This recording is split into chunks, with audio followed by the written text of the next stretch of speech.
Welcome to the Make and Design Podcast. I'm your host, Carina Gardner.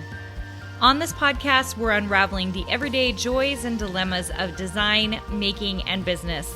For makers who want to be designers and for designers who are makers, this is your inside scoop to help you grow your business and bring more creativity to your life. Hey guys, today I have something a little special for you. So I recorded this podcast with Ryan Leacock of the Creative People podcast. And what we've done is broken it into two parts for you to listen to. And I'm really hopeful that some of the things I talk about with Ryan will resonate with you as well and help you understand why we do what we do. So what you're going to hear today is part one. It will stop and we will have the next episode up here in a couple of days in the next podcast, so you can listen to part two. I really hope that you like this sage advice I give Ryan as he is working through his creative journey and what I do in Design Suite to help my designers make money, be profitable, and feel success. So without further ado, here we go. Part one of the episode I did with Ryan Leacock on the Creative People podcast. Thank you for being patient. Oh, no worries at all. Podcast thing to me, it's like my, I don't even have any questions prepared. I'm like, we're just putting out a podcast. Good luck, I love that. And it's like, I don't know, sometimes you got to prepare and then other times it's just like, let's just jump in, right? I know. Well, I mean, I just figured it would be me getting to know you anyway, which is what you do on a podcast. Yeah, exactly. People are just getting to know whoever your guest is and seeing what they're up to and how they're building their business. So totally. Anyway. So whenever you're ready, I'm going to have you introduce yourself and you're going to tell everyone what you do. And then we're just going to kind of roll into it from there. And so whenever you're ready, go for it. I'm Carina Gardner. I have a Ph.D. in design, and I was the creative director of a scrapbooking company. Now I am a fabric and paper designer and own a program called Design Suite, where I am teaching women who are in their encore stage of life how to create design businesses. We're one of the few programs out there that we don't just teach design, we teach women how to make money as designers. Nice. Making money. That's a sweet spot. It is a sweet spot. So for you, you said that you have a PhD for design. When did this whole creativity thing start for you?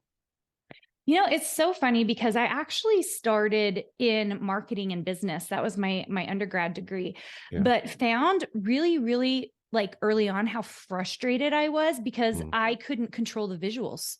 So like I would be working on an advertisement or a print ad, and then like you'd have to have a designer do it, or I would have to figure it out. And I didn't understand the software.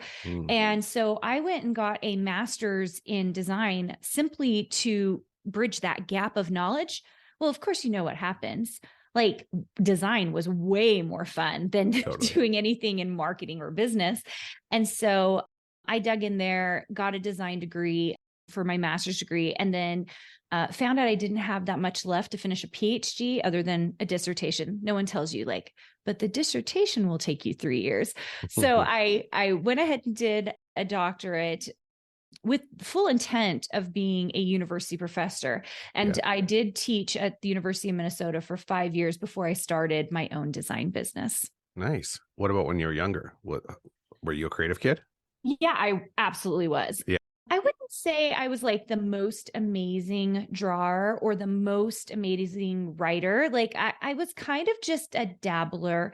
I was definitely the kid who was breaking my mom's sewing machine, making Barbie clothes and taking the scraps. But as I look back, what's so fascinating is that little sewing room. It was this little tiny, it was maybe, we're talking small, like 4 foot by 5 foot room. It was tiny, but it was completely covered with my mom's canvases because she's a painter. And I think that without even knowing it, she was influencing kind of all the creativity that was happening in the house because we were all always dabbling, always drawing, always. And she still sends me watercolors. She sends birthday cards to my kids and they all have watercolors that she has, then printed onto a card. She's done portraits of my children.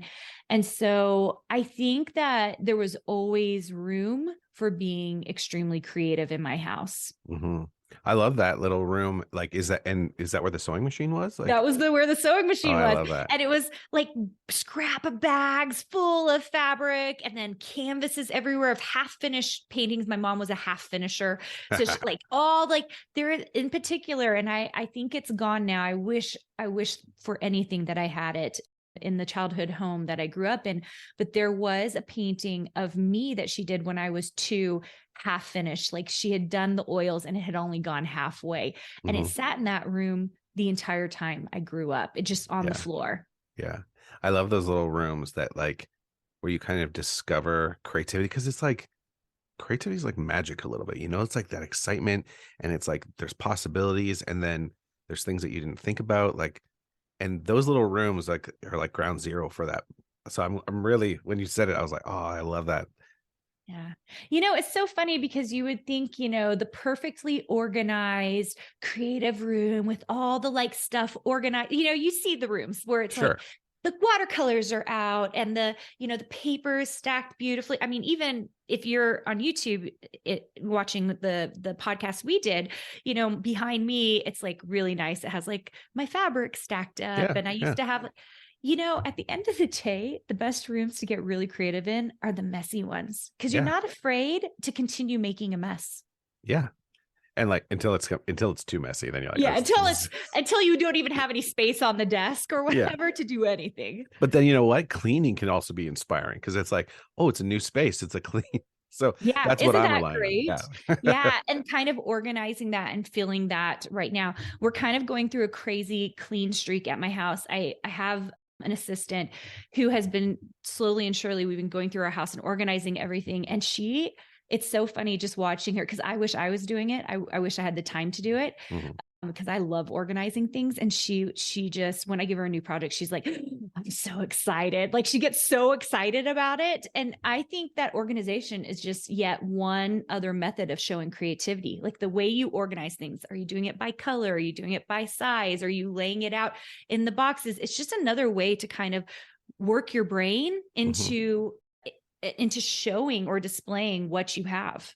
Well, and the thing about organization too is like it is a personal thing as well. So sometimes it's like if you decide to like organize them by color, that might have a different effect on you than doing it another way, like, so you're kind of setting the stage for creativity when you clean up your space and or organize it. Yeah. Isn't that funny? Both the Yeah. chaotic and the organization piece. Well, that's why creativity is the best. It's true.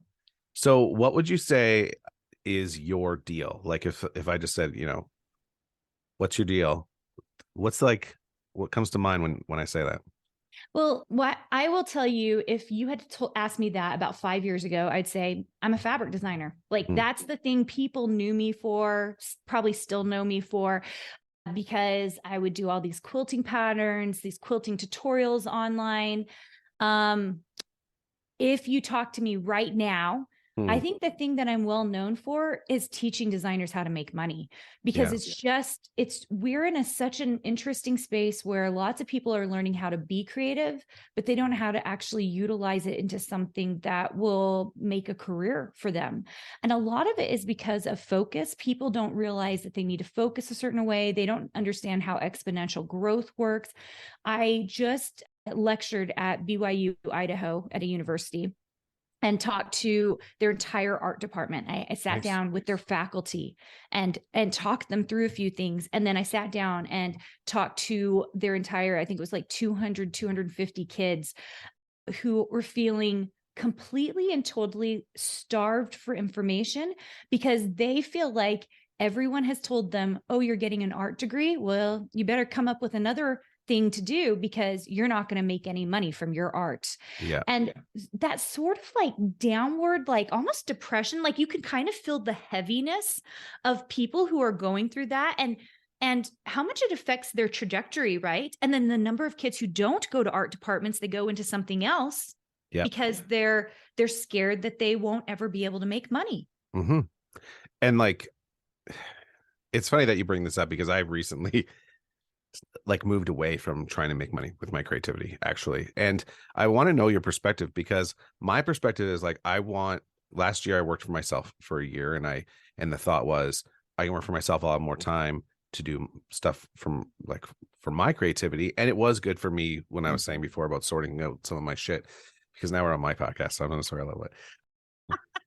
I told Brian we don't curse on my podcast, but it sounds like we can do all the cursing we want over here. Yeah, that explicit podcast is like baked in, but sometimes we like talking to people. We don't swear, but the possibility is always there. But yeah, I had to figure out my own shit, and what I've come to is like, I want, like, everyone has to find their spot. Some people, if you're an artist, some artists, that you got to focus on the art. I mean, I don't know. You might disagree. So I want to hear if you disagree. So my take is like, and I think I have a little bit to, I think I have, I can say this with some experience.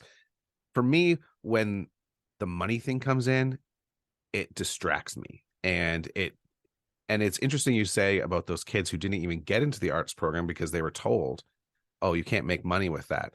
When I hear that, I think, well, when that kid's 40, if there was a creative person inside of them and they never got to come out, they might be miserable. Maybe if maybe they made the money that they wanted to make, but they're miserable because, maybe not all of them, but if you have something inside of you that wants to come out and you want to create and you don't do that, I think you're going to be a miserable person. Ryan, you're talking about every person who enters my program. My demographic is women between the ages of 45 to 55, and they all either they didn't do a degree in some kind of art field, or they did and then left it behind and ended up in HR or PR or whatever else. And they've circled back around and they go, life is too short. Yep. And they come into my program going, how do I make money? Now, here's the thing.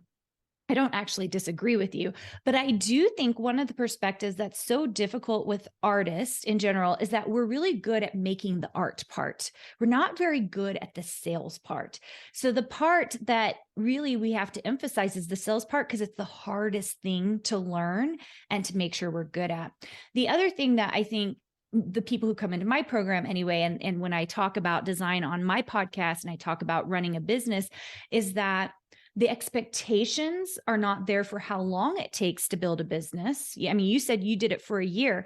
I think the minimum is 3 years. You have to do something full-time for at least 3 years. And this is not even an art thing. This is a business thing. All businesses that I have ever built, that I've ever run, take at least 3 years to kind of hit a certain achievement level in order to really make it happen. The second is that most people don't realize how much effort it takes. So they think they're putting in a lot of effort. I'll have someone come talk to me and say, well, I've been designing patterns and I've got 200. And they will, with all like it in their heart, be like, I have created so many patterns. And I will say to them, well, I have 10,000. And that's how I make money. So usually there is a gap in understanding really the amount of effort needed in order to create what you need to create. And so because of that, I find that creatives need that focus. They need someone to help them create that focus, because the business piece isn't very exciting. It's a lot of doing the work. We talked about this on my podcast, the consistency over and over again. Yep. And so if we can figure that out and we can do it over long periods of time, everyone can win. That's the thing I find every single time is my designers can be creative as long as they're willing to also do the work that's not very exciting.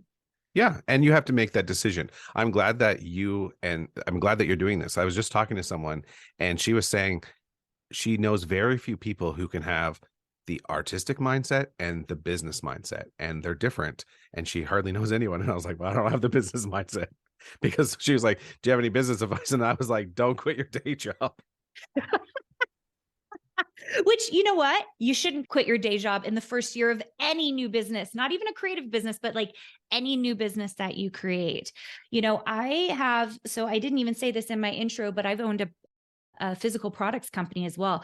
Yeah. And we did these little mini coloring books. We actually still do them. And we did clothing and we did a few other things. And that company, by anyone who was looking on the outside, anyone would have been like, that looks like the most successful company ever. We had deals with Nordstrom. We were in 500 independent toy stores. We had museums. Mhm. And I was miserable Mm, because our margins were so small. Like a company like that, your margins are so small and you aren't doing creative stuff. You're mm, spending all your time doing business stuff, mhm. shipping, Yeah. wholesaling, getting everything out there, getting the right sales recs, attending shows, paying for inventory. So it's a totally different deal. Everybody gets excited and thinks they want to build their own company where there's physical products. And I am here to tell you, it's not as sexy or as cool as you think it is. No, it's just boring.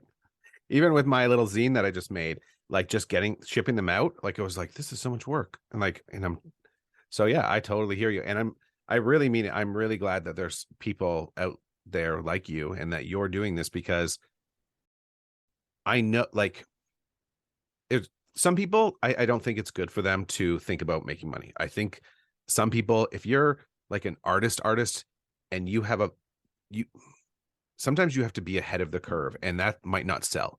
But if you have that work in you that you need to make, I think, but for people who aren't that, and I wouldn't consider myself in that category, but I know that creatives, like we make stuff that's so interesting. You're like, well, what do I do with it now? Like, what do I do now? And you know, I've focused a lot of my time in my podcast of like on the creative people getting healthy, not, all the creative people stuff, but the business stuff, I'm just like, I I don't know. know, man. Have you been dreaming of earning a master's degree or a design certificate that could lead you to launch your very own business? The University of Arts and Design has unique programs where you not only learn how to design, but how not to be a starving artist, which is why I created it. Join us in our upcoming Design Your Future event. Visit uad.education/design your future to learn more about our students, discover the courses that we offer, and find out more about how you can become part of something truly unique in the university experience. Well, but here's the thing. Don't you think we live in a day and age? Because if I had taught what I teach 15 years ago when I first got started, it would have been almost impossible. I couldn't have told everyone, hey, all of you can make money.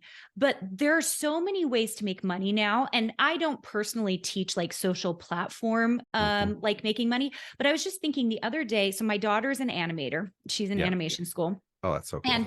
And I was on Instagram and I found this feed where it's a blob that gets animated every day and it tells you happy, lovely things. It has like 3 million followers on it. Okay.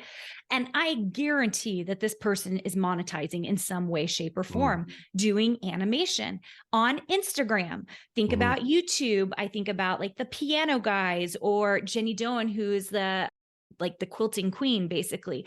And they've taken these things and they've been creatively doing all these things on YouTube and they're monetizing.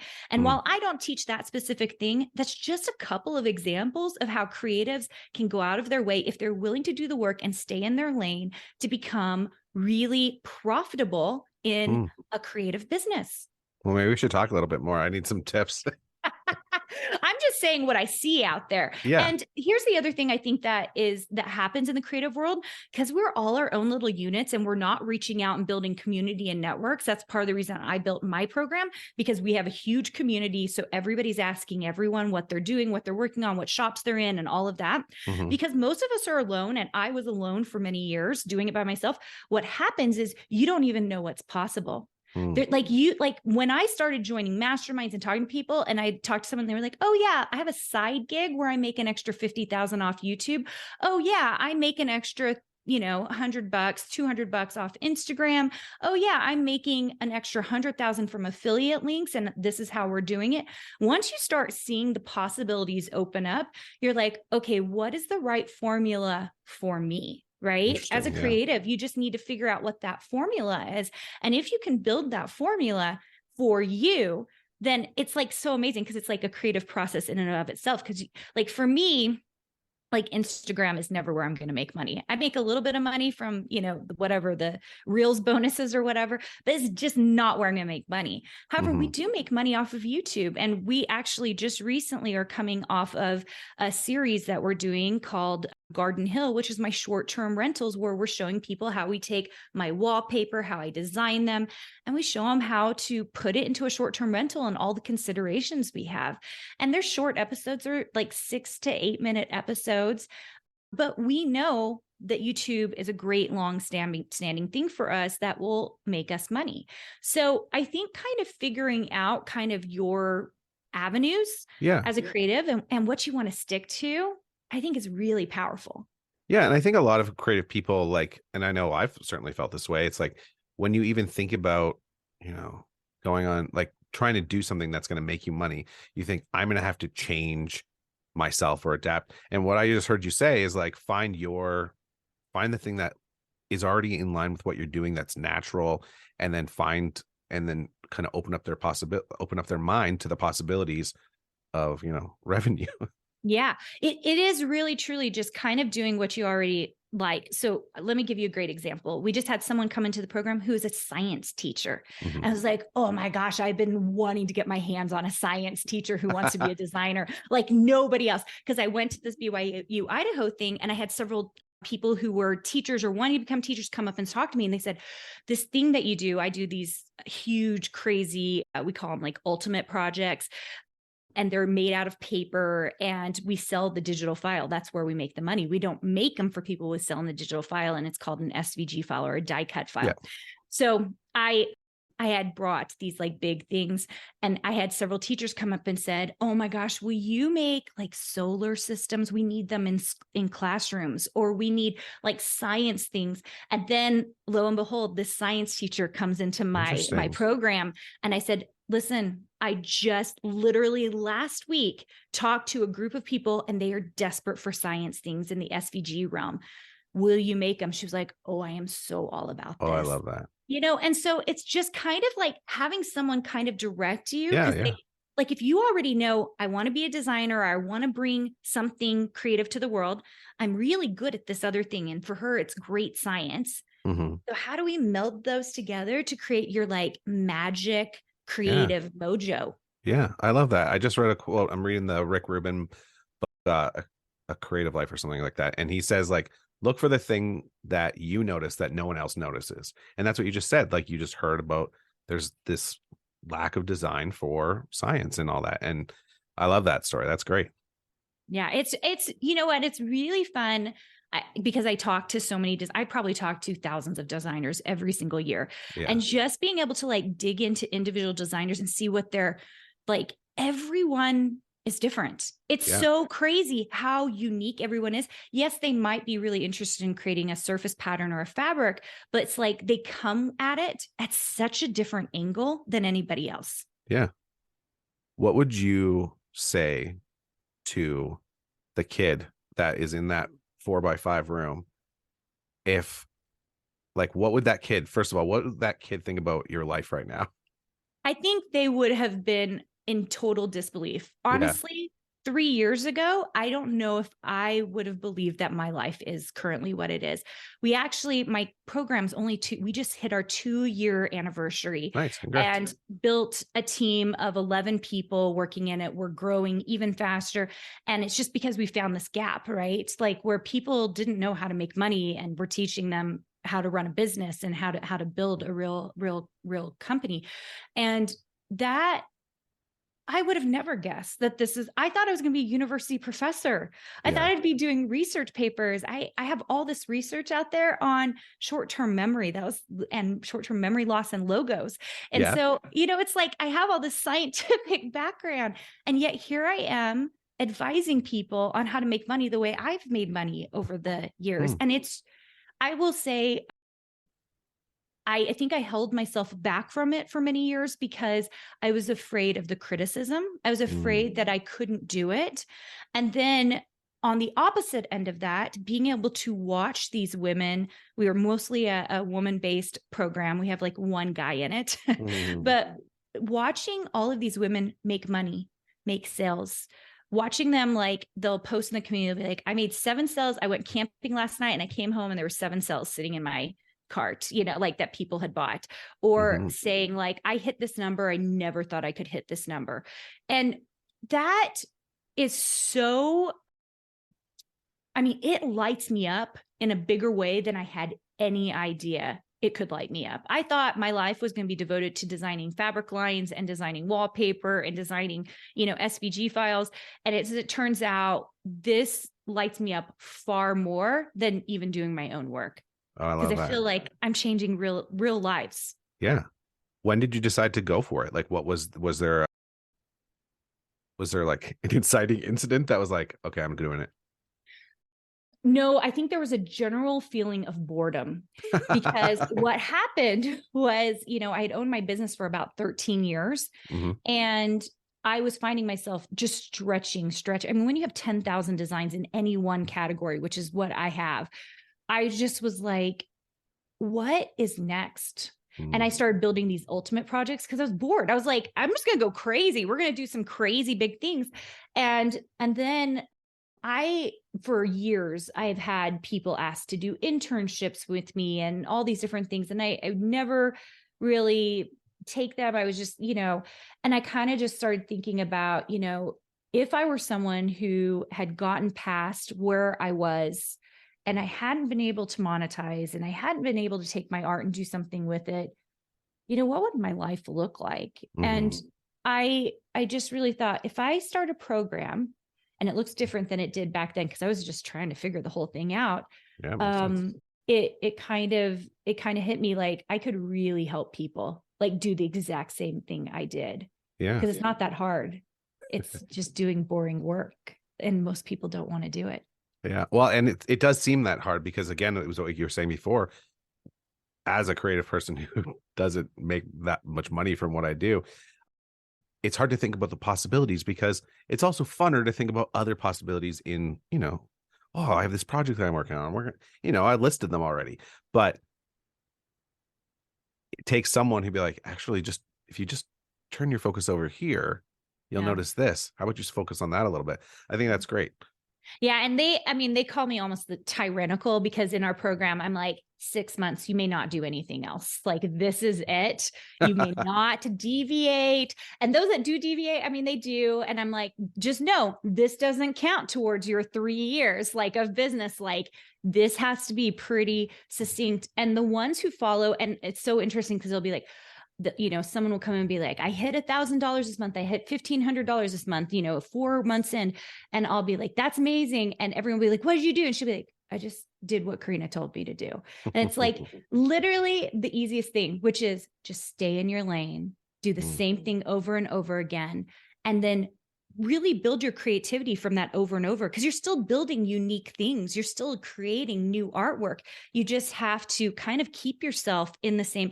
You can't go from being an SVG designer to a fabric designer to being a sawgrass sublimation designer. Like, when you start jumping around, that's where we see issues.